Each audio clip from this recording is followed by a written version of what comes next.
그러나 너희 듣는 자에게 내가 이르노니 너희 원수를 사랑하며 너희를 미워하는 자를 선대하며 너희를 저주하는 자를 위하여 축복하며 너희를 모욕하는 자를 위하여 기도하라. 너의 입뺨을 치는 자에게 젖뺨도 돌려대며 내 겉옷을 빼앗는 자에게 속옷도 거절하지 말라. 내게 구하는 자에게 주며 내 것을 가져가는 자에게 다시 달라 하지 말며 남에게 대접을 받고자 하는 대로 너희도 남을 대접하라. 너희가 만일 너희를 사랑하는 자만을 사랑하면 칭찬받을 것이 무엇이냐? 죄인들도 사랑하는 자는 사랑하느니라. 너희가 만일 선대하는 자만을 선대하면 칭찬받을 것이 무엇이냐? 죄인들도 이렇게 하느니라. 너희가 받기를 바라고 사람들에게 구워주면 칭찬받을 것이 무엇이냐? 죄인들도 그만큼 받고자 하여 죄인에게 구워주느니라. 오직 너희는 원수를 사랑하고 선대하며 아무것도 바라지 말고 구워주라. 그리하면 너희 상이 클 것이요 또 지극히 높으신 이의 아들이 되리니 그는 은혜를 모르는 자와 악한 자에게도 인자하시니라. 너희 아버지의 자비로우심 같이 너희도 자비로운 자가 되라. 비판하지 말라. 그리하면 너희가 비판을 받지 않을 것이요 정죄하지 말라. 그리하면 너희가 정죄를 받지 않을 것이요 용서하라. 그리하면 너희가 용서를 받을 것이라. 주라. 그리하면 너희에게 줄 것이니 곧 후히되어 누르고 흔들어 넘치도록 하여 너희에게 안겨주리라. 너희가 헤아리는 그 헤아림으로 너희도 헤아림을 도로 받을 것이니라. 아멘.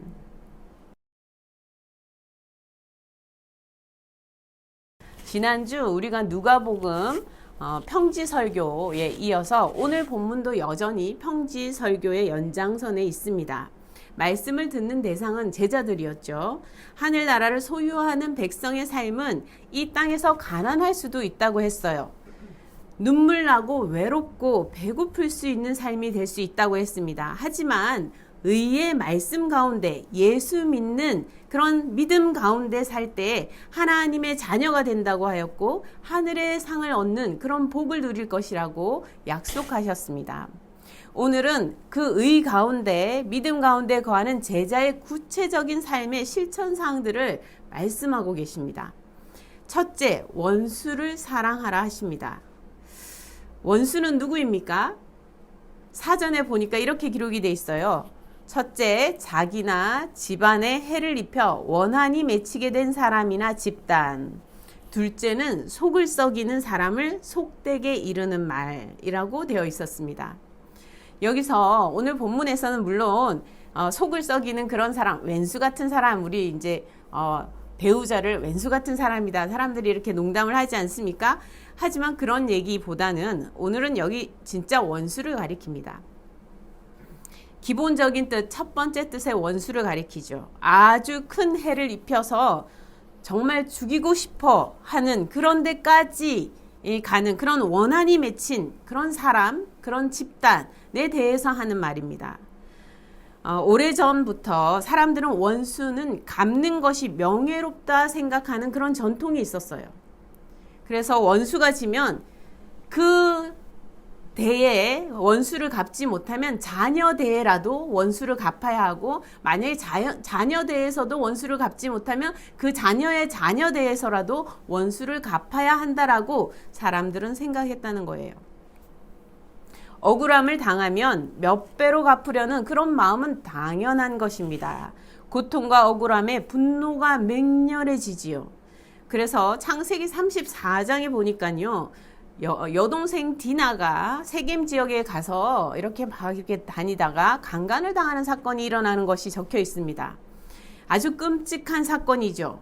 그래서 그 사건이 일어나자 시므온과 레위가 그 세겜 지역에 있는 남자들을 나중에 다 도륙을 해서 죽여버리는 사건이 일어나죠. 원수를 갚는 그런 이제 일을 하게 되는 겁니다. 원수라는 관계는 이처럼 그들의 분노를 스스로 정당화하여서 나중에는 살인을 하는 그런 악을 행하는 근거가 된다고 믿게끔 할 수도 있는 거예요. 그 정도로 원수가 된다는 거는 내가 어떤 일을 해도 돼라는 데까지 이르게 하는 그런 마음을 갖게 한다는 것이지요. 누구라도 원수에게 자비를 베풀 마음은 없는 것입니다. 그런데 문제는 무엇입니까?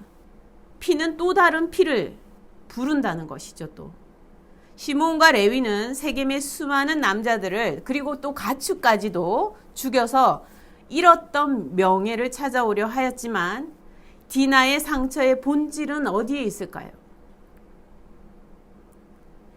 또 그 잘못을 범한 사람이 그 자신의 잘못에 대해서 진정하게 깨닫고 뉘우치는 과정이 반드시 그 디나 앞에서 일어났어야 하겠죠. 그럼에도 불구하고 그런 과정은 없다는 것이죠. 용서를 구하는 과정도 없고요. 그리고 디나에게 어떠한 책임을 져주는 그런 조처도 없었다는 것입니다. 이후 아버지 야곱은 이 사건을 통해서 세상을 떠나기 전에 이제 시므온과 레위에 대해서 자녀들을 다 축복할 때 시므온과 레위에 대해서 예언을 하면서 축복만을 해줄 수는 없었습니다. 창세기 49장 5절에서 7절에 보면 이렇게 기록이 되어 있는데요. 시므온과 레위의 칼이 폭력의 도구였고 그들의 모의에 상관하고 거기에 참여해서는 안 된다. 이렇게 이야기하고 있습니다. 그들의 분노와 혈기로 사람을 죽였고 또 그 노여움이 너무도 혹독하고 그 분함이 맹렬하게 일어나서 오히려 저주를 받게 되었다. 본인들이 오히려 저주에 놓이게 되었다. 이렇게 얘기하고 있습니다. 그래서 나중에 그들이 결국 나뉘게 되고 이스라엘 중에서 흩어지게 되겠구나 안타까워하는 모습을 볼 수 있습니다. 사실 아버지 야곱은 에서에게 원수 같은 동생이라고도 할 수 있습니다. 어머니의 사랑을 잔뜩 받았던 동생 이 야곱이 아버지의 사랑마저 가로채면서 형의 복을 모두 빼앗아 갔기 때문입니다. 야곱은 자신의 잘못도 물론 이제 뉘우치게 되었지요, 나중에. 그렇지만 형에게서 형도 힘들게 살아온 것을 본인도 이제 그 삶을 지나가면서 보고 느끼게 되죠. 에서는 오랜 세월 분노 가운데서 살았기 때문에 에서도 참 힘들게 살았습니다. 에서가 복이 부족하였다면 어떻게 보면 그 분노 가운데 너무 오래 있었던 것이 오히려 그 자신에게 복이 되지 못하는 부분이 아니었을까 싶습니다. 예수께서는 우리가 이러한 분노 가운데 잠식되지를 않기 원하십니다. 잠식되는 걸 원하시지 않으십니다. 원수의 악에 지배당하지 않고 오히려 하나님의 사랑 가운데 머물기를 원하신다는 것입니다. 이는 하나님께서 사랑 가운데 거하시고 하나님께서 자비로우심을 보여주시는 것처럼 하나님 아버지께서 이 땅의 모든 사람들에게 해를 골고루 비춰주시듯이 자비를 베푸시는 그 베푸심처럼 우리도 자비롭기를 원하신다는 것입니다. 우리가 사랑 가운데 거하기를 원하신다는 것입니다. 피는 또 다른 피를 부르지만 사랑은 용서와 화해를 가져오고 평화를 가져다 준다는 것입니다.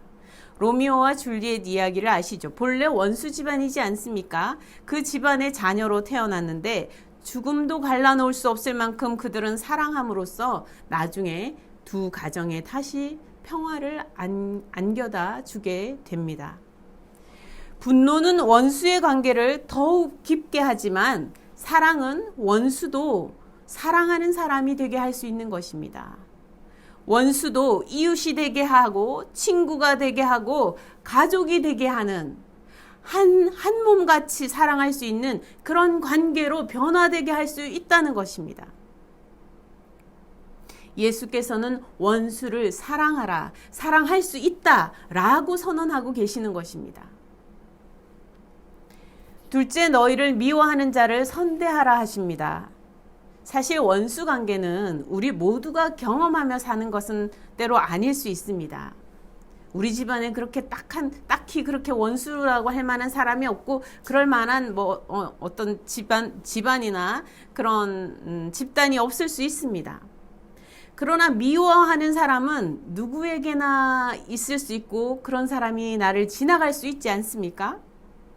우리 곁에 있는 사람들이 우리를 모두 좋아할 수는 물론 없는 거겠지요. 물론 우리가 하나님처럼 완벽하지 않으니까, 그럴 수 없으니까 누가 우리를 어떻게 다 좋아할 수 있겠습니까? 그렇게 생각할 수도 있습니다. 하지만 실상은 심지어 하나님이라고 하여도 모든 사람이 하나님을 좋아하는 것도 아니라는 거예요.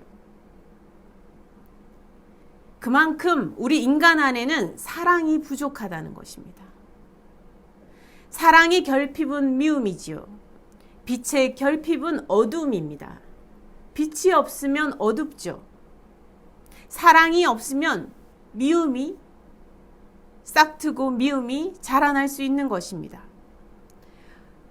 우리가 누군가 우리를 미워하는 그런 사람들이 아마 여태까지 지나오면서 있었을 것 같아요. 그렇죠? 우리를 미워하는 사람. 어떤 이유에서든, 좋은 이유든 아니면 바람직하지 않은 이유에서든 우리를 미워하는 사람들이 여러 지나갔을 수 있고, 아니 지금도 있을 수 있겠죠. 또 물론 우리도 누군가를 미워하기도 한 적이 있을 수 있습니다. 아주 가까이 있는 사람을 미워했을 수도 있고, 아니면은 약간 멀찍이 있지만 아주 미워했을 수도 있고, 아니면 별 상관이 없을 만큼 멀리 있는 것 같은데도 그 사람 얘기만 들으면 기분이 안 좋을 수도 있습니다. 나를 미워하는 사람이 우리는 곱게 보일 리가 없습니다. 나를 밉게 보고 나에게 밉게 대한다면 그 사람을 우리는 가까이 할 이유도, 또 우리가 좋아해 줄 이유는 더더욱이 없지 않겠습니까? 당연히 멀리하고 나도 미운 행동을 같이 할 수밖에 없지요. 그러나 예수께서는 오늘 우리에게 나를 미워하는 사람, 너희를 미워하는 사람을 선대하라고 말씀하고 계십니다. 너희는 그에게 좋게 대해주라는 거예요. 그에게 선대하라는 것입니다. 잘 대해주라는 거예요. 우리가 어떻게 우리를 미워하는 사람한테 잘 대해줄 수 있습니까? 밉다는 말 자체가 잘 대하기 싫다는 거잖아요. 그렇죠? 밉다는 말 자체가 잘 대하기 싫다는 거거든요. 잘 대하기 싫은 사람에게 어떻게 잘 대해주라는 겁니까? 잘 대하기 싫은 사람에게 어떻게 내가 잘 대해줄 마음을 가질 수 있습니까? 싫은 건 싫은 것인데 말이죠. 내 마음을 그러면 싫은 그 마음을 무시하라는 걸까요? 내 마음을 무시하면 나는 억울하죠. 내가 불쌍해지죠. 그 사람이 나를 막 미워하는데 미움받고 있는 내 마음이 참 아플 거 아니에요? 근데 그 마음을 내가 무시하고 그러면 그 사람에게 선대하라는 것입니까? 예수께서는 그 말씀이 아닙니다. 내 마음을 무시하라는 것이 아니에요. 미운 마음이 드는 내 마음 상태를 알아차리라는 거죠. 마음이 미움에 싹이 트고 미움이 자라가려고 하고 미움이 내 마음에 채워지기 시작하고 내 마음을 가득 채워져 가게 만들려고 하는 그런 위험한 상태에 놓여 있다는 것을 알아차리라는 거예요. 미움 때문에 내 마음이 어두워지려고 하는 상태를 알아보고 내 마음을 돌보라는 것입니다. 어두워지지 않도록 내 마음을 지금 돌봐야 할 때다. 지금 미움을 받고 있으니까 내 마음이 아프고 상하고 그러니까 막 내 마음도 미움으로 채워지려고 그러고 내 마음이 어두워지려고 하는 거예요. 미움은 내 마음을 어둡게 만듭니다. 미움을 받는 내 자신을 하나님께서 여전히 지금 사랑하고 계셔서 나는 하나님의 사랑을 받고 있는 존재라는 걸 잊어버리지 말라는 거예요. 누군가의 미움을 받는 것은 큰 고통이죠. 누군가에게 미움을 받으면 내 존재가 존귀하게 대접받지 못하면 내 존재가 뭔가 무너지는 것 같이 느껴질 수 있습니다. 그렇지만 그렇지 않다는 거예요. 하나님께서는 너를 사랑하고 있고 하나님께서는 너를 돌보고 있으며 너를 여전히 붙잡고 있다라고 말씀하여 주시는 것입니다. 그것을 우리는 기억해야 한다는 거예요. 그래서 내 마음을 다독여주고 쓰러지려고 하는 마음을 붙잡아주고 이렇게 세워줘야 한다는 거예요. 상처받고 쓰러지려고 하는 그 마음을 그대로 내버려두고 그냥 쓰러지도록 내버려두고, 아니 내가 더 그것에 기름에 이렇게 불 붙는데 기름 붓듯이 내가 부채질을 스스로 해가면서 마음의 상처를 키워가지 말라는 겁니다. 그렇게 돼서 상처가 덧나지 않도록 돌보고 다시 건강하게 일어날 수 있다. 너는 건강하게 일어날 수 있다라고 주님께서 말씀하여 주시는 것입니다. 미워하는 자까지도 선대할 수 있는 그런 건강한 마음을 가질 수 있다. 예수님께서 말씀하시는 것입니다. 예수께서는 우리의 마음이 그렇게 건강하여지기를 원하시는 것입니다. 셋째는 너희를 저주하는 자를 위하여 축복하라 하십니다. 저주는 상대방이 완전히 망가져가고 무너져가도록 비는 거죠.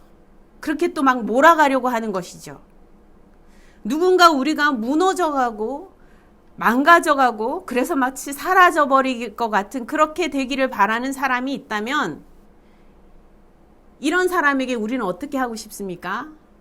당연히 그 사람들이 망가지고 사라지기를 바라죠. 그렇게 똑같이 우리는 저주를 하고 싶을 수 있습니다. 내가 먼저 무너져봐라. 내가 한번 무너져봐라. 너 사람을 그렇게 망가뜨리려고 하는데 너가 망가져서 다시는 회복되지 못하게 완전히 사라져버릴 때까지 돼버려라. 이런 마음이 들 수 있어요. 그러나 예수께서는 그러한 사람에게 축복하라고 오늘 말씀하십니다. 축복은 무엇입니까? 복을 받아서 복되고 풍성한 삶을 살기를 바라며 그것을 비는 것이죠. 아니, 저주를 하는 사람에게 축복이라니요. 웬 말도 안 되는 얘기인가 우리 싶기도 하지 않습니까? 그런데 오늘 본문에서는 예수께서 분명히 축복하라고 말씀하십니다. 누군가 나에게 저주를 한다고 해서 그 저주 때문에 내가 스스로 망가져갈 필요가 없다고 말씀하시는 거예요. 내가 선한 삶을 포기하지 않고 복된 삶을 포기하기 전까지는 누구도 우리의 삶을 결정적으로 망하게 이끌 수 없다는 거예요. 심지어 내가 가난하여질 수도 있고요. 내가 좀 아플 수도 있고요. 내가 좀 고통당할 수도 있고요. 아니 심지어 심하면 죽을 수도 있는 위기에 있다 할지라도 우리 존재 자체, 우리의 본질, 우리의 내면, 영적인 실체는 우리를 망하게 할 수 없다는 거예요. 우리의 복된 삶을 앗아갈 수 없다는 것입니다. 주변 환경과 나를 저주하는 사람들, 나를 미워하는 사람들에 내가 둘러싸여 있어서 고생을 할 수는 있을지 몰라도 그 고생하는 과정 때문에 내 영혼이 삼켜질 수는 없다는 거예요. 내 마음의 동의 없이 내 진정한 중심이 흔들릴 수는 없다는 거예요. 누가 저주를 퍼붓는다고 해도 내 마음의 중심에 동의 없이는 내 중심이 진정 흔들릴 수 없다는 거예요. 하나님의 복은 여전히 우리를 위해 비추고 계시며 우리를 위해 준비되어 있으며 하늘의 상은 여전히 준비되어 있다고 예수께서는 오늘 말씀하십니다. 이번에 베이징 동계올림픽에서 혹시 억울하게 금메달을 받지 못하는 상황이 생길 수도 있습니다. 그러나 메달 수여 자체가 누군가에게서 메달을 빼앗아 누군가에게 돌아가야 할, 마땅히 돌아가야 할 그 금메달을 빼앗아서 다른 사람이 앗아간다 하여도 진정한 승리자를 바꿀 수는 없는 것입니다. 우리 인생에서도 미움을 넘어 저주를 받는다 할지라도 그 자체가 우리 자신과 진실 자체를 바꿀 수는 없다는 거예요. 우리는 복을 안고 복을 여전히 누리며 복을 나누며 살 수 있다는 것입니다. 오히려 축복하며 한 발씩 나아갈 수 있는 복된 존재인 것을 잊지 말라고 말씀하시고 계시는 것입니다. 타인 때문에 그 존재가 흔들리지 않게 하라고 말씀하시는 것입니다. 우리 존재가 정말 복된 삶에서 저주로 떨어지도록 흔들린다면 그것은 나 자신 때문에 결국 흔들리게 될 것이라는 거예요. 그러니 다른 사람 때문에 그런 게 아니니 그 사람을 축복할 수 있다는 것입니다. 복을 빌면 그 복이 어떻게 된다고요? 그 사람에게 가기가 합당하지 않으면 나에게 돌아온다고 했어요. 여러분, 복을 많이 다른 사람에게 빌어주는 것은 여러분에게 복된 일입니다. 많은 사람들에게 복을 빌어주는 분들이 다 되시기를 바랍니다. 다섯째, 너희를 모욕하는 자를 위하여 기도하라. 이렇게 말씀하셨습니다. 모욕을 당한다는 것은 정말 참으로 견디기 어렵지요. 모욕당하는 순간은 나 자신이 완전히 산산조각 나는 것처럼 고통스럽기 때문에 그렇습니다. 웬만한 건 다 참을 수 있어요. 그죠? 그런데 모욕하는 것은 견딜 수가 없는 것이죠. 더 이상 참을 수 없고 견딜 수 없는 그런 고통을 겪고 수모를 겪게 되는 과정이기 때문입니다. 그래서 이 모욕을 당하는 것은 우리가 쉽게 그 기억조차 쉽게 떨쳐버리기가 어렵습니다. 마음에 막 새겨지죠. 새겨진 그 마음이 점점 굳어지죠. 그래서 막 아주 딱딱한 곳에 각인이 돼 있는 것처럼 마음 깊은 곳에 새겨지게 됩니다.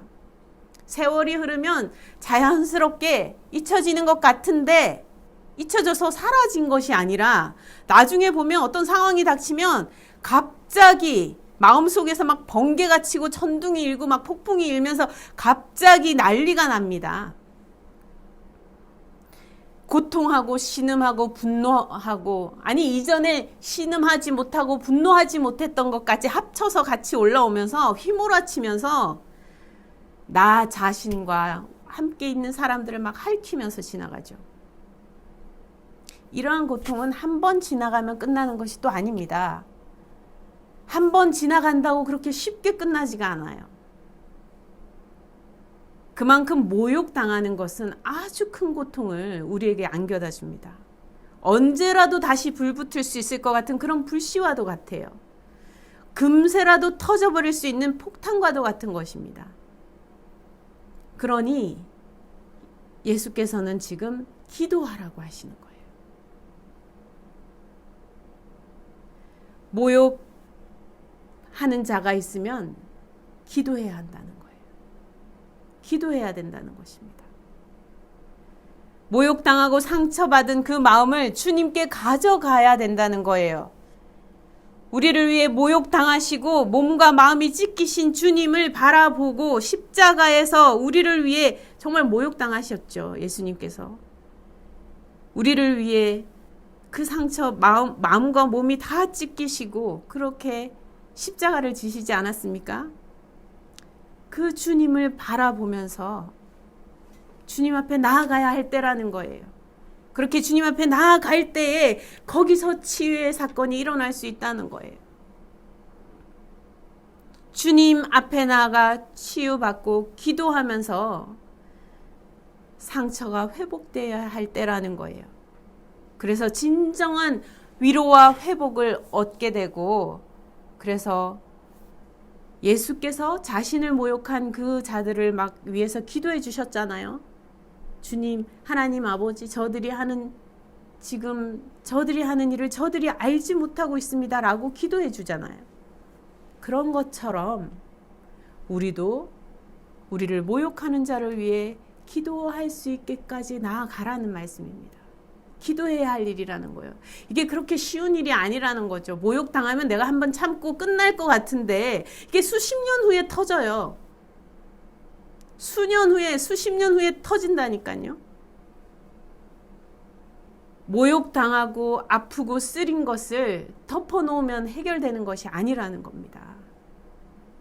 주님 앞에 가져가서 기도해야 된다는 거예요.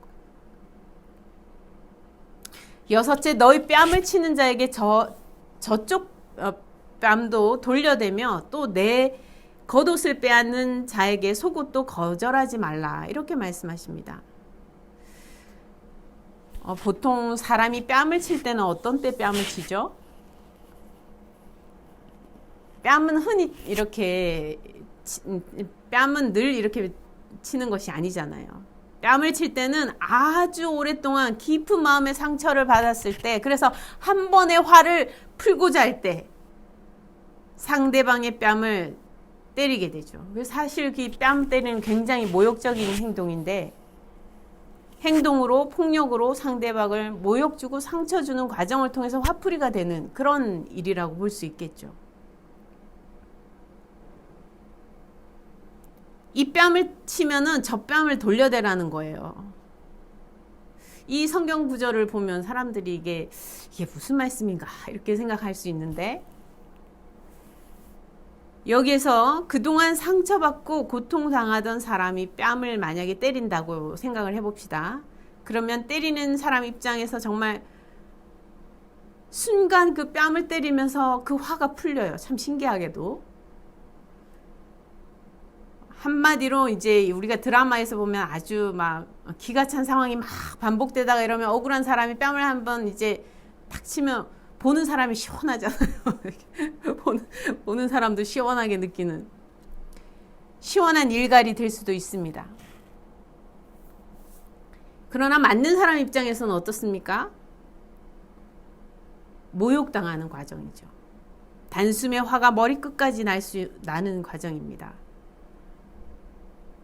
자신이 잘못한 것을 인정한다면 뺨을 맞고서 정신을 차리고 내가 왜 맞았지? 상황을 파악하고 자신의 잘못 때문에 화가 난 상대방에게 미안하다 말할 수도 있겠지요. 하지만 뺨을 맞으면 그런 것은 쉬운 일은 아닙니다. 뺨을 치는 자에게 저 뺨도 돌려대라는 이 말씀, 나 때문에 힘들었던 사람의 말을 들어주라는 의미가 담겨 있다 할 수 있습니다.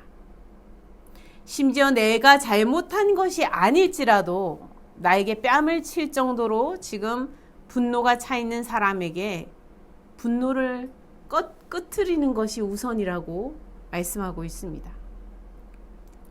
일단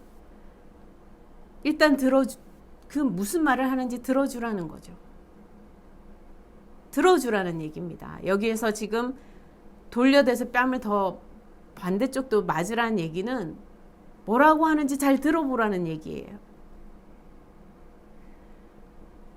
뺨을 한 대 더 맞는 것이, 내가 그렇게 모욕을 한 번 더 당하는 것이 나를 쓰러뜨릴 수 없기 때문입니다.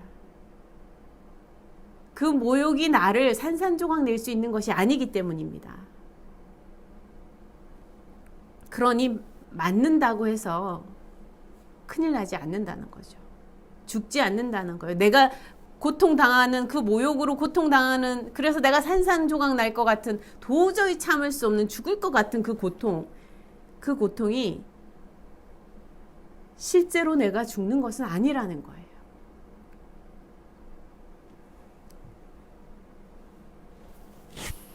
반대쪽 뺨도 내줄 수 있는 그런 힘이 있다는 것을 전제하고 있습니다. 여러분은 힘이 있어요. 여러분은 힘이 있습니다. 억울함을 당하여도 이겨낼 힘이 있고요. 예상치 못한 모욕을 당하는 일이 있더라도 그것을 이겨낼 힘이 있습니다. 사람들의 말을 들어줄 힘이 있습니다. 말을 들어주고 그 다음에 실마리를 풀어갈 수 있는 힘이 있어요. 내 겉옷을 빼앗는 자에게 속옷도 거절하지 말라는 말씀은, 여기 보니까 이제 빼앗는 거잖아요. 뺨도 맞고 이거 당하는 거죠. 지금 겉옷도 빼앗고 빼앗기는 거잖아요. 속옷도 거절하지 말라. 빼앗기는 이 과정 고통스러워요. 고통스럽고 의문스럽죠. 왜 세상이 이렇게 돌아가나? 왜 내가 이걸 당해야 되나? 우리는 질문할 수 있습니다. 그러나 그 과정이 나를 망하게 하지는 않는다는 거예요. 내가 완전히 망하게 할 수는 없다는 거예요. 괜찮다. 다시 일어설 수 있다는 걸 말씀하십니다. 심지어 보통 사업을 하시다가 정말 가까이에 믿는 이제 회계하는 사람 이렇게 했다가 회계하는 사람이 수십억을 챙겨서 도망가 가지고 이제 빚이 수십억이 갑자기 생기는 그런 일들이 있는 사례들이 생각보다 많죠. 수십억 돈을 벌었다고 기뻐한 지가 얼마 안 됐는데 그 돈을 가져가 버리고 심지어 빚이 수십억이 한순간에 생기는 그런 상황들이 이 땅에는 생각보다 곳곳에서 많이 일어나고 있죠. 겉옷을 빼앗는 정도가 아니라 그죠? 재산에 어마어마한 것을 빼앗아 가는 것입니다. 그러나 다시 일어날 수 있다는 거예요. 그래도 괜찮다는 것입니다. 일어날 수 있다는 거예요. 더 줄 것이 있는지 살펴보면 주변에 살펴보면 아직 가진 것이 남아 있을 수 있다는 겁니다. 내가 빼앗기고 잃어버리고 억울하고 그래서 모든 걸 잃어버린 것 같은 상황에서도 돌아보면 아직 가진 게 있을 수 있다는 거예요.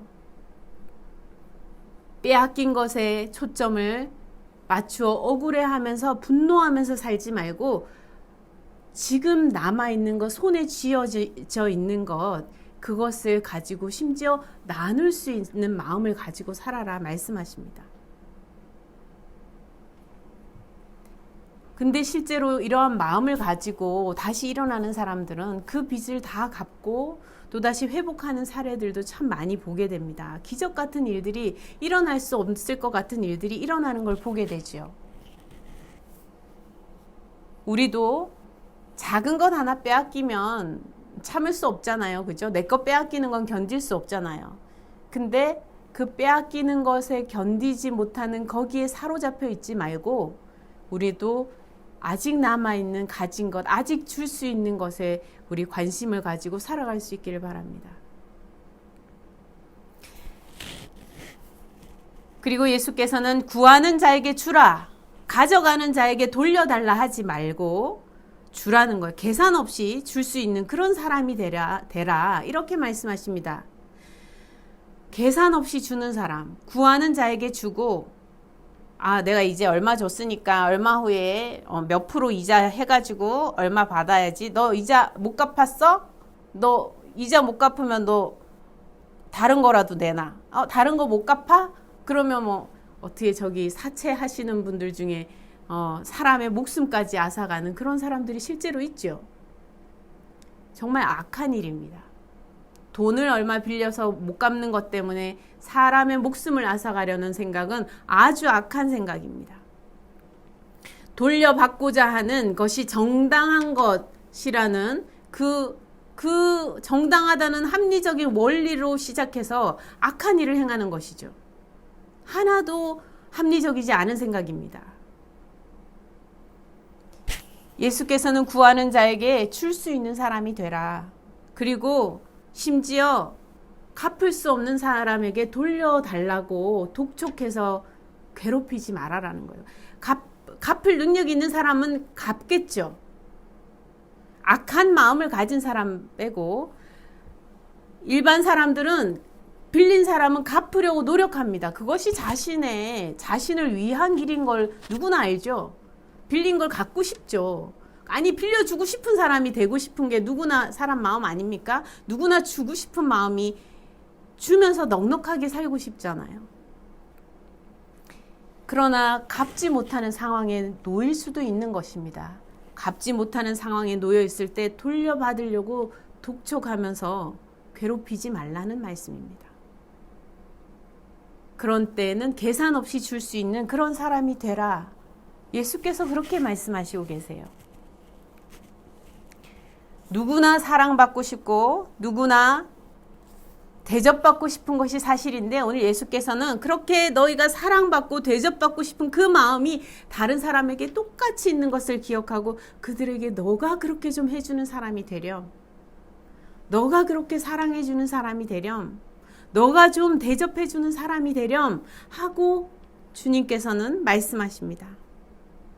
너가 따뜻한 사람이 되어보렴. 말씀하십니다. 너가 자비로운 사람이 되어보렴 말씀하십니다. 이렇게 하는 사람은 칭찬을 받을 것이고 하늘의 상을 받을 것이다 말씀하십니다. 심지어 악한 사람들도 서로를 챙겨주면서 내 이익을 위해서 이 사람한테 이만큼 챙겨주면 나한테 또 이만큼 돌아오고 내가 이걸 해주면 저 사람 저걸 해주고 이렇게 해서 서로 이렇게 이익을 위해서 서로 도와줘가면서 산다는 거예요. 악한 사람도 서로 선하게 대하면서 선대하면서 서로 살아간다는 거예요. 그러니 그 정도는 누구나 하는 그 정도로서 하늘의 상은 있지 않은데 하늘의 상은 누구나 하려고 하지 않는 이런 특별한 삶. 특별한 삶은 어떤 삶입니까? 원수까지 사랑하고 선대하고자 하는 하나님 아버지의 자비하심 같이 자비를 베풀고자 하는 삶을 택하는 그런 제자의 삶을 사는 사람들. 이런 사람들이 하나님의 자녀요, 또 하늘의 상이 준비될 것이라고 예수께서는 말씀하십니다. 오늘 이 말씀을 듣고 우리가 바로 이런 하늘의 자녀로 하나님께서 예비하시는 그 하늘의 상을 받는 우리 모두가 될 수 있기를 바랍니다. 때로는 계산 없이 꾸어줄 수 있는 사랑으로 똘똘 뭉친 그런 사람이 되어 예수의 참된 제자가 될 수 있기를 바랍니다. 함께 기도하시겠습니다.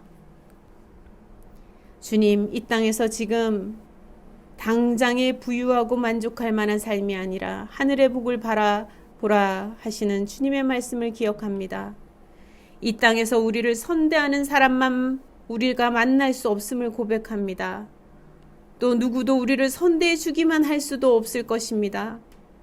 하지만 우리를 미워하거나 모욕하거나 원수가 되어 우리를 아프게 할 때에 우리도 똑같이 미워하고 모욕하여 악을 갚아주겠다고 하는 그런 마음이 드는 것도 사실입니다.